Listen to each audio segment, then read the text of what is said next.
नमस्कार, बड़ी खबर में आपका स्वागत है। मुंबई से मैं हूं पूजा भारद्वाज और शो की शुरुआत कर रहे हैं लखनऊ की खबर से, जहां बारिश ने कहर बरपाया हुआ है। लगातार बारिश से एक दीवार गिरने से 10 लोगों की मौत हुई है, वहीं 2 लोग घायल हुए हैं।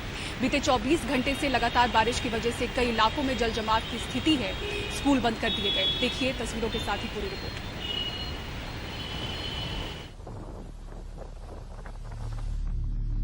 लखनऊ के कई हिस्सों में आफत की तरह गुजरी रात। सितंबर की 75% बारिश अकेले गुरुवार रात से शुक्रवार सुबह तक हो गई। बच्चों और महिलाओं सहित 9 लोगों की मौत हो गई, जब मध्य लखनऊ में सुबह सुबह एक दीवार इस अस्थायी बसेरे पर आ गिरी। मृतक मजदूर थे जो इस निर्माण स्थल पर काम कर रहे थे। ये लखनऊ का दिलकुशा इलाका है। यहीं पे रात के करीबन 3:30 बजे ये हादसा हुआ है। मैं थोड़ा सा आपको दिखाना भी चाहूँगा। एक तरफ दीवार है, उसके बगल में थोड़े टेम्परेरी कच्चे घर थे और दूसरी तरफ भी घर है, बीच में एक नाला सा है। ये दीवार 3:30 बजे जो यहाँ लोग सो रहे थे उनके ऊपर गिर गई। शायद क्योंकि टेम्परेरी घर थे तो कोई बचाव का जरिया नहीं था, लोग भाग भी नहीं पाए। 9 लोग मर गए, उसमें महिलाएं और बच्चे भी हैं और 2 लोगों को हॉस्पिटल में भर्ती कराया गया है।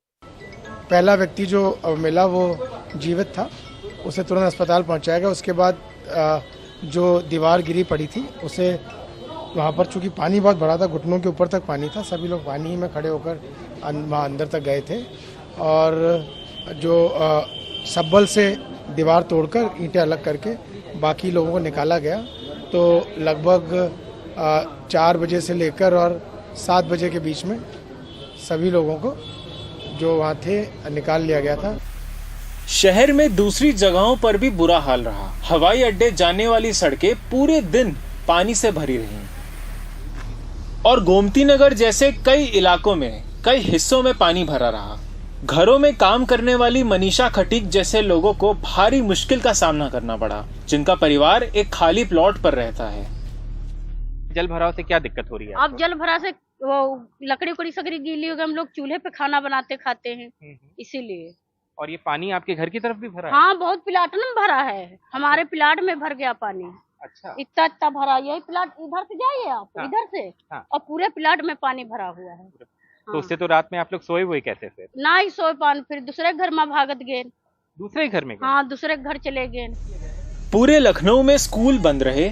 दिन में बारिश कुछ थमी, लेकिन शनिवार को भी भारी बारिश का अंदेशा है। लखनऊ से आलोक पांडे की रिपोर्ट, एनडीटीवी इंडिया। और ईशत जहां फेक एनकाउंटर केस से जुड़े, उनकी जांच से जुड़े पूर्व आईपीएस अधिकारी सतीश चंद्र वर्मा ने अपनी बर्खास्तगी को सुप्रीम कोर्ट में चुनौती दी है।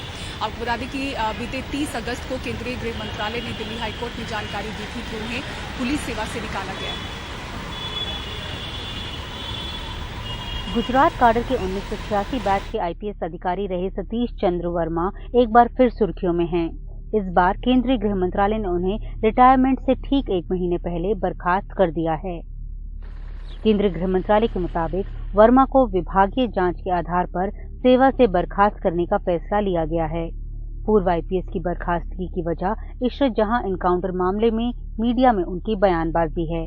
उन पर आरोप था कि उनकी बयानबाजी से राज्य और केंद्र सरकार की कार्रवाई की आलोचना अंतर्राष्ट्रीय स्तर पर हुई। केंद्र सरकार ने 30 अगस्त को जारी बर्खास्तगी के आदेश के बारे में दिल्ली हाईकोर्ट को सूचित किया, जहां वर्मा ने अपने खिलाफ चल रही विभागीय कार्रवाई को चुनौती दी थी। रिटायरमेंट के कुछ 20 दिन पहले ही हाईकोर्ट ने अपना पुराना इंटरिम रिलीफ वेरी करके उनको डिसमिस करने की परमिशन दी है, लेकिन हाईकोर्ट ने 19 सितंबर तक हमें टाइम भी दिया है ये ऑर्डर चैलेंज करने के लिए।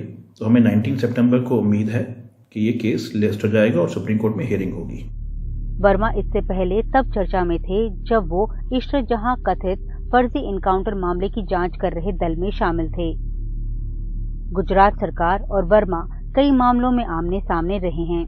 मामला तब ज्यादा बिगड़ गया जब वर्मा अप्रैल 2010 में इशरत की जांच में सबूत इकट्ठा करने लगे। इस जांच दल की रिपोर्ट के आधार पर एसआईटी ने एनकाउंटर को फर्जी बताया था। इशरत जहां केस में बनी एसआईटी के सदस्य के रूप में वर्मा ने गुजरात हाई कोर्ट का दरवाजा खटखटाया था। गुजरात सरकार की एफएसएल से एक हार्ड डिस्क जब्त करने के मामले में उनके खिलाफ जांच शुरू करने के लिए राज्य सरकार ने आदेश तब दिए थे। उस हार्ड डिस्क में कथित तौर पर मुठभेड़ से जुड़े संबंधित सबूत थे।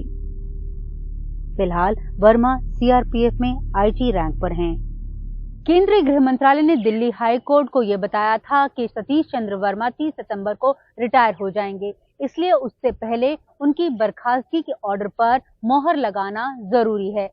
फिलहाल वर्मा ने इस फैसले के खिलाफ सुप्रीम कोर्ट का दरवाजा खटखटाया है, लेकिन अगर ये फैसला पलटा नहीं जाता तो वर्मा को अपनी पेंशन और साथ में रिटायरमेंट से जुड़े हुए जितने भी फायदे हैं उनसे हाथ धोना होगा।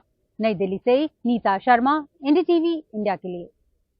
दिल्ली में शराब नीति घोटाले को लेकर छापेमारी चल रही है। देश के कई शहरों में ईडी छापे मार रही है। तस्वीरों के जरिए आपको दिखाते हैं। लगातार आपको बता दें कि दिल्ली सरकार जो है इसको लेकर, इस घोटाले को लेकर वो निशाने पर है बीजेपी के। कल बीजेपी ने एक आरोपी का स्टिंग जारी किया था। इस पर केजरीवाल ने आज कहा कि सीबीआई स्टिंग की जांच कर ले और कुछ गलत मिले तो गिरफ्तार कर ले।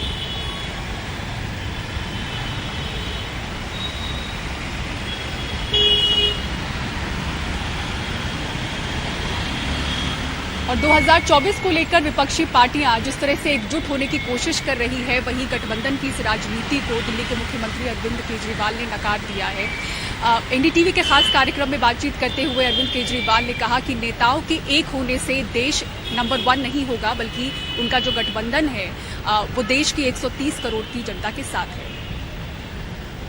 Does Mr. Kejriwal find himself in an ekla chalo mode that you don't want to ally with anyone and push forward with your own इस ideas? देश के नेताओं को इकट्ठा करने से देश नंबर 1 नहीं बनेगा। 130 करोड़ लोगों को अलायंस करने से देश नंबर 1 बनेगा। मैं किसी के भी खिलाफ नहीं हूं, लेकिन ये जोड़ तोड़ की राजनीति, ये अलायंस, ये सब मेरे को समझ नहीं आते। ये राजनीति उनके जिम्मे। स्कूल बनवाने हो तो मेरे को बुला लो, अस्पताल बनवाने हो तो मेरे को बुला लो, सड़कें बनवानी हो, बिजली ठीक करानी हो, किसी की बिजली खराब हो गई मेरे को बुला लो, मैं ठीक कर दूंगा, आईआईटी का इंजीनियर हूं।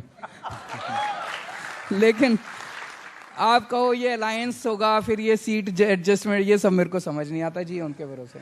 आप एक चीज बताओ फ्रैंकली, मतलब कांग्रेस को वीकन करने के लिए मेरी जरूरत है?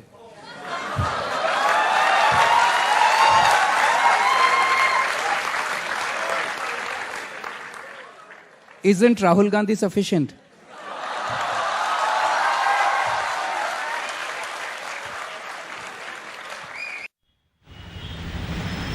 और पिता की खोई सत्ता वापस पाने के लिए, जनता का विश्वास फिर से जीतने के लिए युवा सेना प्रमुख आदित्य ठाकरे लगातार महाराष्ट्र में दौरे कर रहे हैं। संवाद यात्रा, शिव संवाद यात्रा वो कर रहे थे, उसके चौथे चरण की शुरुआत उन्होंने कोंकण से आज की है। जमीन पर पहुंचकर वो लोगों से किस तरह से बात कर रहे हैं, किस तरह से अपना जुड़ाव एक बार फिर से बनाने की कोशिश कर रहे हैं, ये हमने समझने की कोशिश की। सोहित मिश्रा ग्राउंड पर थे और उनसे उन्होंने खास बातचीत की। आपको दिखाते हैं उसका एक अहम हिस्सा। हमारे साथ शिवसेना नेता आदित्य ठाकरे हैं। आदित्य जी, जितनी भीड़ हम स्टेज पर देख रहे हैं उतनी भीड़ हम देख रहे हैं, आपकी जो महासंवाद यात्रा है वहां पर भी उतनी ही भीड़ देखने मिल रही है। लेकिन जिस तरह से ये जो पूरी सरकार चल रही है, आप काफी चीजें हैं जिस पर एग्रेसिवली बात कर रहे हैं। अगर बात की जाए वेदांता फॉक्सकॉन की, आप मानते हैं कि क्या महाराष्ट्र की जो सरकार है उनकी ओर से गलती हुई है? क्या कुछ कहेंगे? पहले इस पर बात करें। वेदांता और फॉक्सकॉन का जो प्रोजेक्ट है या फिर बल ड्रग पार्क का जो प्रोजेक्ट है, दोनों प्रोजेक्ट को हम पूरे तरीके से 7 या 8 महीनों से फॉलो अप कर रहे थे। ऐसे क्या हुआ कि लास्ट मिनट ये प्रोजेक्ट निकल गए?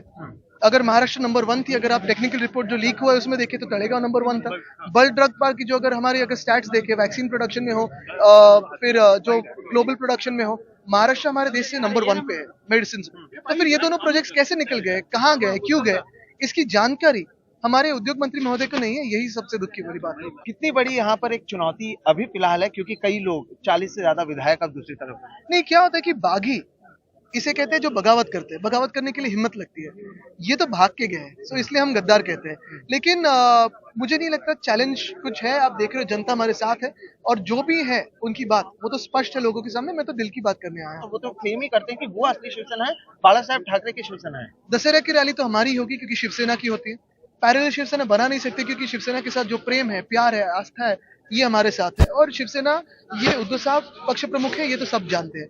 तीसरी बात जो रही वो यही बात है कि ये सारे लोग जो है वो अभी आप देख रहे हो कि ये पॉलिटिकल करियर में इतने गुमराह हो गए हैं, उनको लगता है कि वो कुछ बड़ा कर रहे हैं, लेकिन ये भाग के गए, खुद के लिए गए, और ये लोग जान रहे हैं। तो दापोली से ये महाजन संवाद यात्रा है, आप देख सकते हैं कि जो भीड़ है वो कितनी ज्यादा है, और इस भीड़ के बीच में आदित्य ठाकरे जन संवाद कर रहे हैं, और इसके जरिए कोशिश यही है कि लोगों तक पहुंचे। कोंकण दरअसल महाराष्ट्र की अगर बात करें, कोंकण की बात करें तो शिवसेना के लिए गढ़ रहा है, और इसलिए जो महासंवाद यात्रा की जो 5th लेग है उसकी शुरुआत यहाँ से की गई है। दापोली से कैमरा पर्सन राजेंद्र दयालकर के साथ सोहित मिश्रा, एनडीटीवी इंडिया।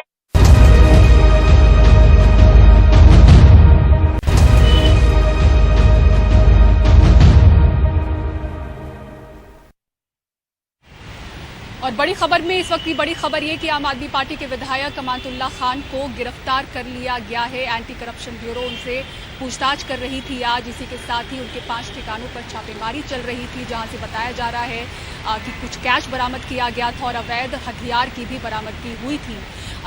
वक्फ संपत्ति से जुड़े घोटाले का मामला उन पर चल रहा था, 2 पुराने मामले थे।